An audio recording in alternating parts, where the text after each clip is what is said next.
د حضرت عبدالله ابن مسعود د جګړه ییزو ګاډو زده کړو قوماندانۍ څخه 111 تنه مجاهدین فارغ شول.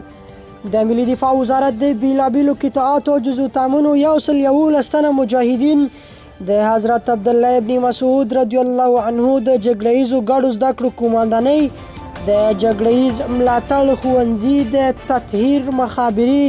انجینري او د جګړه ییزو تامیناتو ښوونځي د انجینري وسایطو د حفظ او مراقبات له مسلکي زده کړو څخه نن د یوې غونډې په ترڅ کې فارغ شول. په دې غونډه کې د حضرت عبدالله ابن مسعود د جګړه ییزو ګاډو زده کړو قوماندانۍ درستیزوال مولوي شیر احمد محمدي،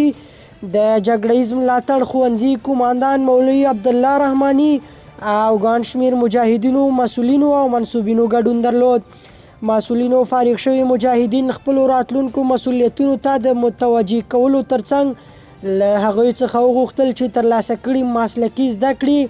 په خپلو قطاعاتو او جزو تامونو کې نورو مجاهدینو ته هم ور زده کړئ او اسلامي نظام ته د خدمت په نیت ترېنه ګټه واخلئ. غونډه فارغانو ته د بریالیکونو په ورکولو سره پای ته ورسېدله.